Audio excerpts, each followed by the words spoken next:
Monster Hunter Rise. Oh god, I played Dying Light 2. How Oh god. was that Rosario Dawson I saw? I don't know. I didn't meet her. Okay, I thought I saw her. Dying Light 2 is like the wildest game, man. Okay, so Dying Light was a really fun parkour zombie game with a pretty bad story. Pretty Okay. bad. Dying Light 2 is a really, really fun zombie game with a terrible story. Oh no. Like, awful. Awful. Hey, we're back to talk about Dying Light 2. Like I said, a cool game with fun gameplay and a terrible story. It's so bad. It's so bad. And you know what? In a lot of games, that's okay because you can just ignore the story, right? Yeah. No, this is one of those games that really, really thinks it did a good story. So they give you tons of it at all times. Ooh. Okay. All right. There is so much fucking awful script in this game. It's so I'm okay. Hey, go I'm just ahead. gonna say the gameplay. It's really good. It's really fun. You parkour. You hit the zombie. It's fun. It works good. It's an improvement of the first game's formula. Cool. Thumbs up. Good video game about the video game parts. Okay, moving on. Step one, man. Even if the story was good, there's way too much. There's so much. Mm-hmm. I streamed it for about 4 hours. There's like 2.5 hours of fucking cutscene. It's way too much. Way too much. Second of all, I don't know how to explain this other than telling a story. So come with me. We're gonna tell a story. Okay. This game was originally written by Chris Avellone. Okay. However, Chris Avellone was taken off the project, as well as all of his work, due to some sexual abuse allegations. Mm-hmm. They then had to rewrite the whole game. But what seems to be very clear was the game's overall path and tone had already been decided.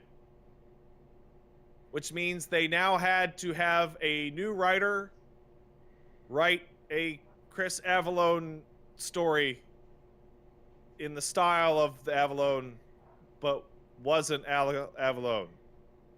Okay. And what you have resulting is what I would like to term the new cringe Vegas style of writing, in which they're trying to have every character be interesting and weird, and they are all cringe. Every single character is cringe. I don't know how to explain it other than that. I think I understand. They are all tryhards. I think I understand.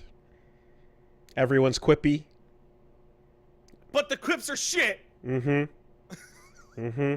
And my favorite, my absolute favorite, something I can't believe made it into the game as such a huge part of it. Your character is a science freak in that he was a child experiment to help cure the zombos, which explains why you're fast in your video game character, yada yada. But he lost contact with his sister, so he's trying to find his sister. That's your impetus for the game, right? I gotta find my sister, right? Okay, fine. Except you consistently have flashbacks to you being a child with your sister, yada yada, child flashbacks, in the asylum or whatever, and your character's name is Aiden, and to make the relationship between your sister and you as children more real, they have decided that every single time your sister talks to you, she calls you Aiden Bobaden. The whole time. Every time. And you're like in It's a this good choice. nightmare. You're in this nightmare facility with all these sick bald kids. And there's like what are supposed to be like Nazi scientists wandering around.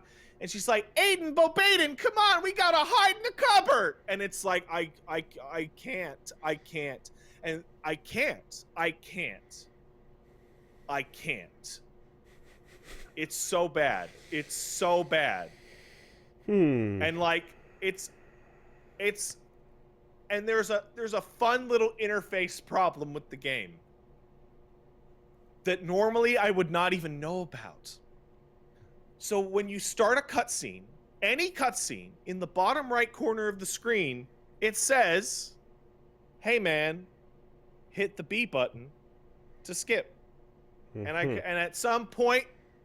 at one point, I'm like, okay, I am now giving up on the story. And I hit skip. And to my fucking astonishment, it skips the line of dialogue in the cutscene. And the camera is synced to the dialogue, so the camera jerks forward to the scene on the timeline. And so I'm like mashing B as KOTOR characters style. are like flipping out and I'm teleporting through a scene and they're like, and it's every talking cutscene in the entire game works like that. And as a game that apparently has celebrities in it, they're not going to hire celebrities for not story mode. And it's like, I bought it to stream it, and that's fine. I got my money's worth for work purposes, and I'm totally going to play it, and that's fine. And I'm like, I'm constantly being murdered by the story, and I'm hating it. And I'm like, you know what? I can play co-op with my friends, and then just ignore the story. And the answer is like, no, I can't. It is the second game in my entire gaming history, in my life, that I am not going to play any more of because I can't skip enough of the story. Oh, wow. And the first one is Borderlands 3. You're out. Yeah. Holy shit. That must be really bad. Yeah. Okay. Actually, no. This is the third one. Somebody in chat just pointed out a third one that I forgot about. Daemon X Machina. Oh, yeah. Okay. Daemon X Machina. An incredible mecha game that absolutely will not stop stopping you from playing your cool mecha game. Oh, man. Dude, so this is just... A lot of this is just hitting particularly funny because if I have to be honest, Everhood is teetering on the edge of some of what you just described. Oh, yeah? Oh, yeah? But I'm waiting to see the resolution. I want to give it the fairest shot I can, and I want to see how it all wraps up. But there's things along the way where there's a point where I kind of was like, I would love to play the next stage and hear the amazing music right now. But I'm waiting because it needs a fair assessment. It would be unfair to have some shit change even further, and that's not being factored into what's happening here. I just saw somebody point out that I should probably finish No More Heroes 3 after this conversation, which is a funny game to bring up because it's one of the only games I've ever played in my life that I feel the complete opposite. Fuck the gameplay. Let's get to the next cutscene. One of the reasons why I stopped playing No More Heroes 3 is that I thought it was annoying that I would have to play the game until I got to the really good bits, which are all the zany cutscenes. Yeah. It's you know, it's a thing. The gameplay in No More Heroes has always been a fucking whatever for the most part. So I expect this to be the most refined version, and I hear good things. I heard a lot of people liked it. So Yeah. But in any case, though, everything you're saying is just floating around in my head, and I've already gotten like some super angry all caps rees screaming at me over because Everhood is an Undertale styled game, so there are lots of feelings. A certain type of person. There are lots of feelings about that. So, so that's why I'm just like I'm gonna wait to see what we get out of that full experience. But yeah, man, there's something to that feeling of like, can I run to the gameplay? Is there a mode on the title screen that is like, yo, just do some horde, do some gauntlets? No. Trying to find out who the voice. The other thing, and they are different voice actors. The main character in Dying Light 1 was Roger Craig Smith, and I think that I was just looking it up. The voice actor for Aiden's character in Dying Light 2 is Jonah Hill. Oh, wow. And they're doing a very good job. And I have to say that even though Jonah Hill is doing a fairly good job, I think it might have. Sorry, Jonah Scott, not Jonah Hill. That's a different person. Oh, okay. I was like, that's a unusual video game job. casting. Okay, good for him. However, I think maybe they might have had a casting problem, because when I started the game up, I was legitimately confused for like an hour because I thought I was somehow playing the main character of the first game who had changed their name, because it is the same voice. Oh, is he doing like an impression? It is the Troy Baker, Nolan North main character man. Okay. Voice. Legitimately thought it was the same character or the same actor entirely. Like same mannerisms, same inflections, same. It's why did you do it like that? Like it sounds like they directed him to sound the same as the character from Dying Light 1. Baffling. Totally baffling. And Sonic the Hedgehog man's got some range. Yeah, so. Okay. Yeah, that game is alternatingly incredible and awful. It's that feeling has been popping up quite a bit too much recently. It's been popping up quite a bit. This is so good, except for this. There's a thing. Yeah. Oh man. Being reminded of Daemon X Machina bums me out really bad, because I think Daemon X Machina is the game I love the most, except that I hate it. It's really fucking cool. Yeah, I wish I could actually play more of it. You can't get around it. Yeah. I felt like I was being actively stopped from enjoying it when I was streaming it. I mean, when someone's got an idea in mind for some kind of story that they want to tell or something, like there's it feels like, kind of. It feels a bit shitty if you're like, hey, creator, like, do less of you and more of what, this franchise is doing. No, you know what they should be told? Hey, creator, go play through every Ace Combat game. Mm-hmm. That's how you do it. Get a feel for that. You have a pre-fight briefing that takes place entirely on a fucking digital geographic map that you can skip, and then the rest of it happens exclusively through radio chatter. Done. Again, though, considering I just got confirmation that it is Rosario Dawson. To me, I'm like, not every time, but most of the time that a game is gonna get a celebrity likeness to appear, they're gonna do a lot of content around that, it's because the game is focused on the narrative and the story, and like there was a script that was presented that they went, oh, this is an interesting thing. Yeah, I'll get on board this project. Like it's going in that direction. It's stepping heavily into the emphasis that makes their casting worth it. Also, the game's story has a bad case of, what do I call this? The game story has a really bad case of what I'm going to call the Stormcloaks. Stormcloaks. Okay, so the fact that you said that with like a weird quizzical accent is hilarious and makes a great person to talk to about this. So, in the hit video game, The Elder Scrolls Skyrim, the very first thing that happens is you discover about the conflict between one faction, the Imperials, and the other faction, the Stormcloaks, right?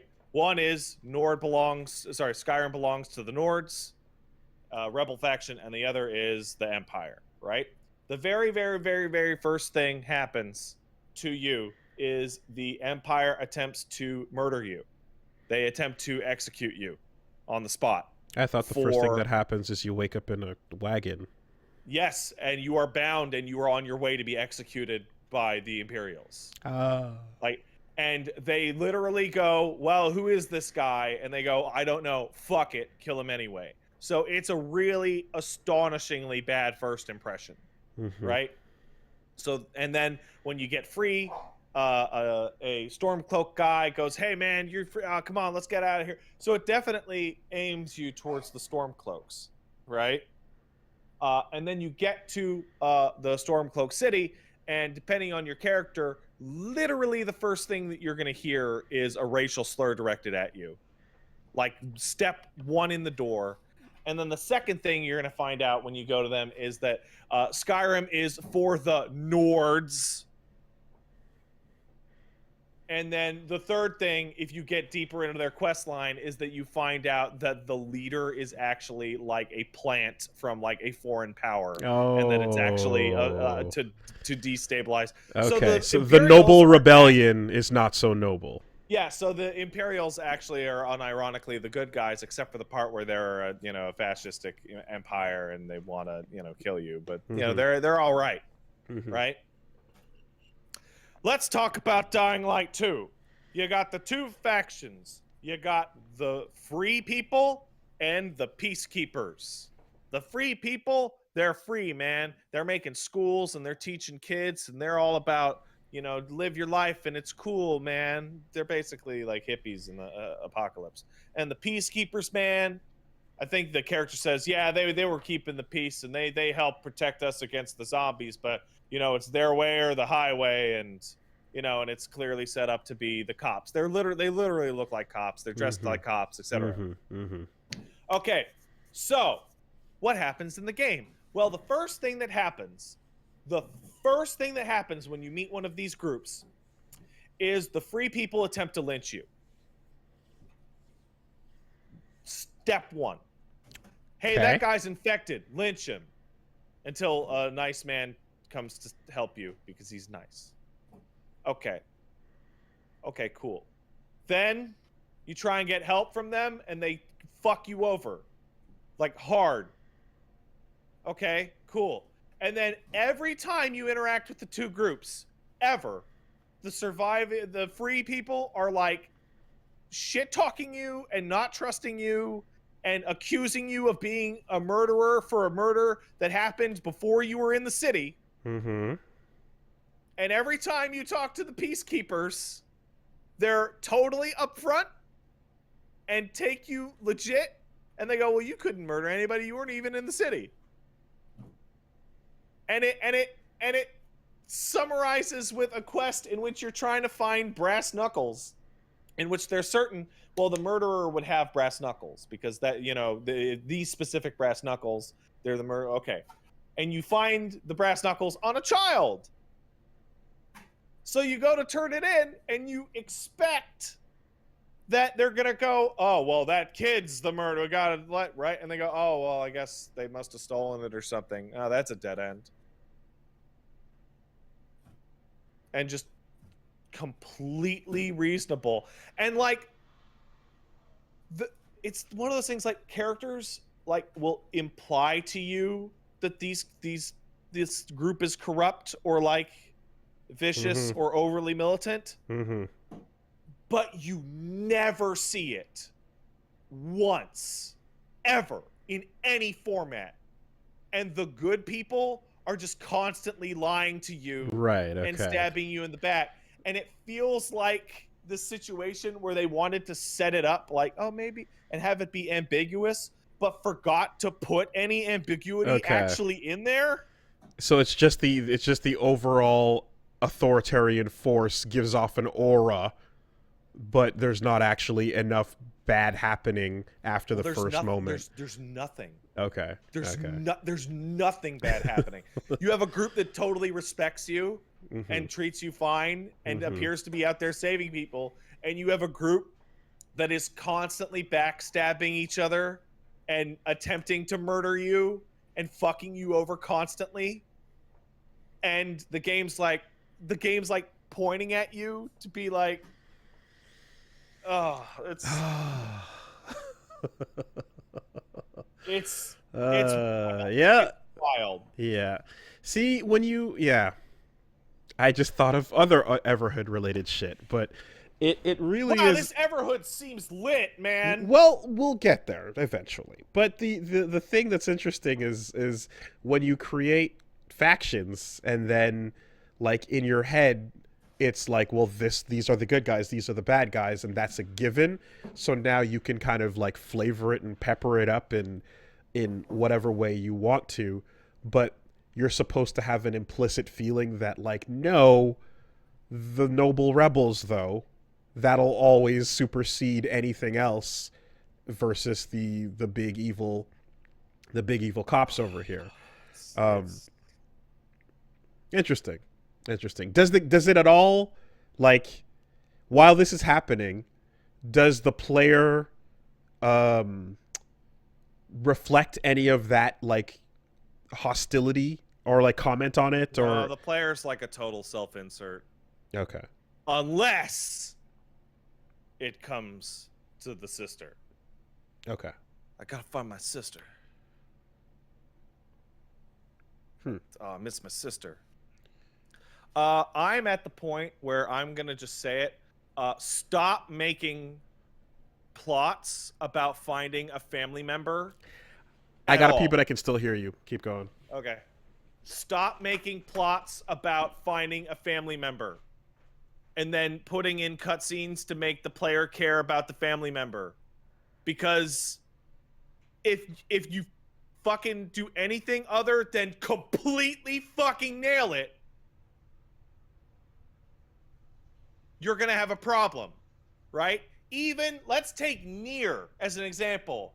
Are you finding your family member? No, you're caring about them. What's the difference? You get to see them and interact with them and like them instead of just seeing it in a flashback. Zangief agrees. Like Fallout 3 and 4 both have the same problem. And Force is way worse.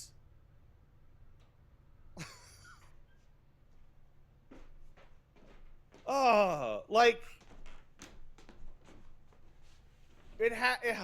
That's a humongous trope with like stories in general, though, and games suffer through it aggressively when it's like when you're going to rescue a person, but you can't.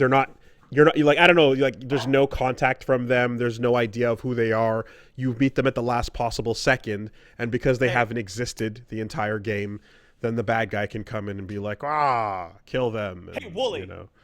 Hey, Jin Sakai. What are you doing, man? What's your quest about? I have to find the samurai that smells like sunflowers. Uh-huh. Why? Well, cause they're my dad. Here's one flashback. Okay, that's the goal of Ghost of Tsushima. Samurai Champloo? Yeah. I'm mixing them. I'm mixing them. Yeah. I'm mixing it. Yeah. It's stupid. It sucks shit. Also, you know what I want? I want a developer to come out with a cool game, and then in the post-mortem, they're like, and this might have already happened, somebody could let me know. They're like, yeah, we realized 99% of the way through that all the story was garbage, so we took it all out, and now the game's good. I was gonna say that like most of the time that ends up being the case with the missing family member or so, but you can tell good stories, and it does exist. There are shows and movies and animes and whatever where like the loved one is not a constant. They only show up at the end, but they show up to like update something that you had no idea. Like they show up and like you realize, oh, that's a piece of shit. Or they show up and you're like, oh, the main character is completely full of it, where it's something where it's like you were under some other impression entirely, and they show up to change that impression, right? Those things are effective. Now I want to point out, somebody points out correctly, and this is a really good point, Pat, Silent Hill 2, one of the greatest games of all time, one of the best stories of all time, is about just a man trying to find his loved one. It's the exact thing you're complaining about. Except earlier I said, unless you completely nail it. This type of story has a margin of error of like 1%. Yeah. It's either shit or it's the best. And There's no in between. And I'll marry that to what I was just saying, which is when the person that has not been around shows up at the last second, they better bring with them recontextualizing information that affects everything you're thinking of about these characters. And if they don't, if it's just, no, that was my sister, and we found her, and she's happy to see me, now let's figure out what to do with the rest of this, then then there was no point. There is really like a whole class to be taught about Fallout 4 and how Fallout 4's main plot is like one of the worst plots in video games ever and has one of the worst twists ever. It's like you just described. When you find that person, there has to be some sort of change to the situation. The Fallout 4 change is so bad that it makes the entire quest pointless, stupid, and better had you not gone on it at all. And not in a way of like a main character be like, what have I done? What have I wasted? No, it's like everyone's lives would have been better if nothing had happened. It's unbelievably terrible. And I want to talk about it. Is that game old enough that I can just talk about the Fallout 4 twist? Because it's god awful. Woolie, do I have your blessing on this? If I go play a Fallout game, it'll probably be New Vegas, so I'm going to give you the...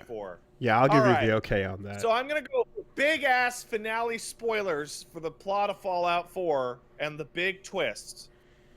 Fallout 4's plot starts as you are a man cryogenically frozen, and you wake up from cryogenic freezing, and guys shoot your wife and or husband, depending, and steal your baby, Sean, your infant baby, Sean, and then you get refrozen, and then you wake up a little later, and you're like, Sean! I gotta find Sean! I gotta search the capital wasteland to find Sean! And you go on a little quest, and I found this guy, he seemed to have Sean, and then found this guy, and I track him down, and there's the Evil Institute. The MIT has gone evil in the Fallout universe, and they're making Sims to replace people like replicants, and they're killing people and taking their place, and nobody knows why. And I gotta find the Institute, and it's Boston. Okay, I found the way to the Institute. I found the way. I'm in the Evil Institute. I've got there. I'm here. Oh, look, I found Sean. Sean's in a glass case. Sean, you're there, my child. Sean. And then the kid's like weird. And it's like, not Sean. And then an old man comes in. And the old man is named Father, and he's like, I'm the head of the Institute, and I love making robots that kill people. And I thought this would be easier for you to deal with because I'm Sean. You were actually frozen for like 60 years after they stole me. And now I'm the head of the Institute. And I love making evil robots, and you're like a caveman, but you should come work with us. And you ask him, why are you making evil robots that replace people? And he tells you, 'cause it fucking rules, dude. It's the future. And you're like, what? And then you shoot him. Not everybody does, but you should. And you fucking shoot him. And it's the worst. Yeah. It's so bad. God damn it. Like, he actually just tells you you're too stupid to understand what the grand plan is. So now you must kill your son. No, you don't have to. You can join up, but you're fucking like... Your son is evil. He's so evil. He's like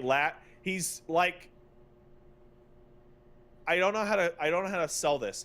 It feels like they wanted Sims or synths or whatever to replace people and have that be a mechanic because that's cool. And then they got to the part where the big evil has to explain why they're doing it, and they like legitimately could not think of a good enough reason. So the reason is, shut up, it's a grand plan, you're too stupid. Like, yeah, like, that's like there is no reason. Oh, I forgot. He also has cancer. Right. Okay. Sean also has cancer. that's some Father Comstock shit. Like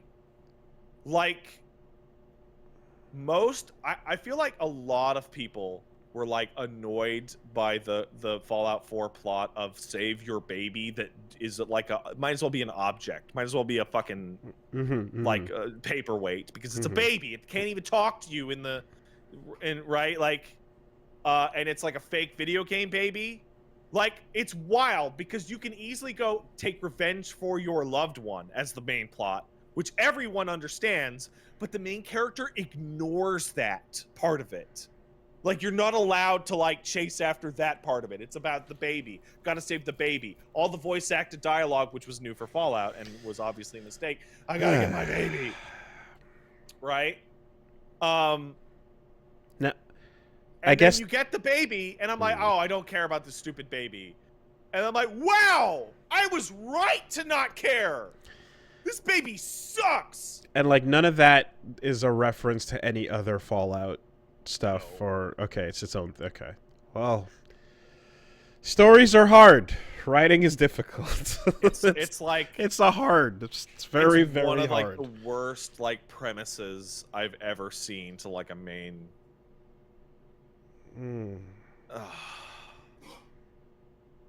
Yeah, it's so shit, and it's like,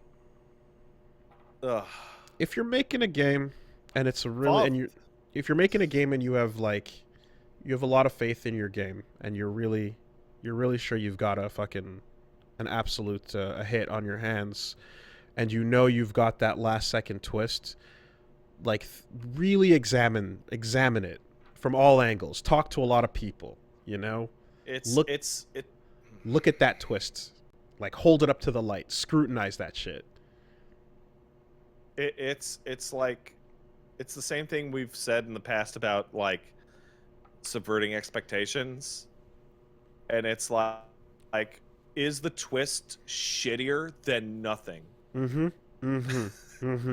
Because the bad twist means all of the caring you did up to now was stupid and you never should have cared. Like, the implication, the journey was pointless for Fallout 4 for most of the game, right? The implication for most of the game for Fallout 4 is the reason why Sean must have been taken was because he represents a pristine, pre-war human being without any degradation from the environment or genetics, so that they could use him as a baseline to make more accurate technology, right? That is a completely natural exploration of the original theme, and you could get there and they'd be like, well, we need to keep your kid in this tube to do experiments on him because we need a perfect human, blah blah blah. And then you'd be like, no, you guys are jerks. But then they'd be like, but if we keep doing this, we could cure super cancer or whatever, right? You could do a whole fucking branching tree out of it. And that would have been like lame, but okay, I guess. And instead it's like, nah, bitch, I tricked you. You're stupid. You, the player, and the character. You dumb.